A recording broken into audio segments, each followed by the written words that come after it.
what your dog finds rewarding. It could be food, it can be praise, it could be toys, it could be access to things, so resources, whether that be that you have a sniffy dog and they really want to go and sniff that tree. You ask them to do something and that dog kind of goes off after they've done it, and you go on in, and they get to do what they wanted to do. But we need to be looking at how we condition these rewards. So a lot of the time we'll find out that we have a problem or that a reward isn't high value enough when we kind of try and get that dog back. So say your dog is playing with another dog in the park, and you start throwing food around and toys and whatnot, and the dog's like, no thanks.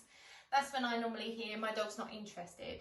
When actually what's happened is we've done it too late. So the dog has learned that playing with that new dog is awesome. I got my new best pal, and your food suddenly isn't worth it. One, adrenaline goes up, appetite's suppressed. Dog doesn't want food in that moment. Maybe when they've stopped playing and the enjoyment's gone and adrenaline levels have gone back to normal. But in that time, it's not good enough. So we need to make sure that our conditioning is happening kind of with these events in mind. So we don't wait for that event, we kind of do all the work beforehand. So when I get my puppies, I will condition them to kind of like the food. I'll use clickers, I use kind of whatever the dog wants, and it could be a toy, it could be food, it could be whatever that specific dog is after. So I would start pairing up my food in a really low distraction area, so I'm gonna win. So I would be doing it in my kitchen, my front room, my house, where there's no distractions, and then I'd build it up. So then I would start taking all of them behaviours that I love, so the sits, the recalls, name recognition, loads and loads of things, and I'd then take them into my garden. And I would then be doing the same thing over and over again, and then I would start taking them out on my walks. But until I had all that behaviour, especially a recall, kind of reliable, I'd be using training equipment to control and manage that dog. So I'd use a nice harness and a nice training line, because I don't want my dog to run off. I want to keep my dog nice and safe, and I want them to be learning from me. If they learn that playing with another dog is £1,000, then I have to make sure that whatever I'm doing beats that. So that's where the conditioning comes in. So I would have my dog, so this is the dog that they're playing with, and I would start my conditioning back here. So if my dog starts to get aroused when I'm, I don't know, 5 to 10 meters away, and they really want to go play with that dog, their ears are forwards, they could be barking, your dog is already too kind of over aroused to be learning anything. They've switched off. So I then need to take my steps backwards to where my dog can focus, and that's when I start laying all my money down. So if it pays, so my dog's here and they're getting this massive £1,000, then I want to make sure that I'm paying over here £2,000 for my dog to stay, or my dog to then kind of be with me, listen to me.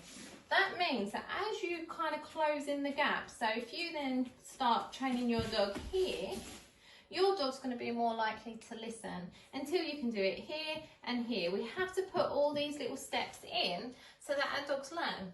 If we keep bouncing into here and then back and then back and then back and then back, our dogs aren't learning anything except this dog's awesome, it gives me £1,000.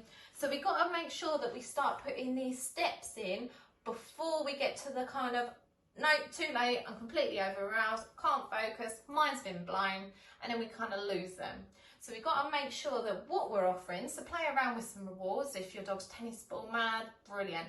Just be aware that obviously that constant game of fetch and bringing back will kind of hype your dog up. So it could be that it's literally you guys throwing it to each other, he brings it back, throwing it, brings it back, that kind of thing, as opposed to the other end that you're throwing it massively and your dog has to fetch it, so you're actually throwing it to your dog. I like my dog to kind of catch the ball, that kind of thing, rather than my dog chasing a ball, doing that awkward twisting motion, and then they don't need me anymore. They've got the value, so I try and include my dog in quite close range. But in regards to food, this is where maybe your cheese and things comes in, and your chicken and your real meat, your liver cake.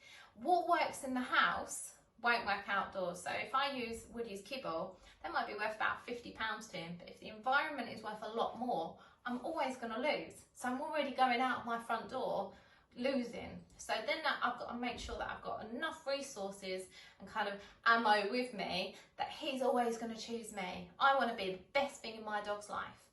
Then what happens is you start to kind of be a bit more unpredictable when you reward it. So then your dog's like, oh, okay, so you do that when there is a dog around, but you also do it when there's not a dog around. Oh, this is great. I'm going to stay close to you. So you end up getting this really nice, reliable eye contact, recalls in, and you're always prepared. That's the main thing, just always be prepared. Good luck. Let me know in the comments if your dog does like anything unusual. So I have a dog that works really hard, one of my clients' dogs, really hard for carrots, which is amazing. And then I have some dog that really loved raw liver. So different ends of the spectrum. Woody will work for anything. So he is very toy motivated, very praise orientated, and very food motivated, as you've seen from other videos. Anyway, have a good day, guys. Continue following the social media pages and join the online dog community for any training advice you might need. Bye.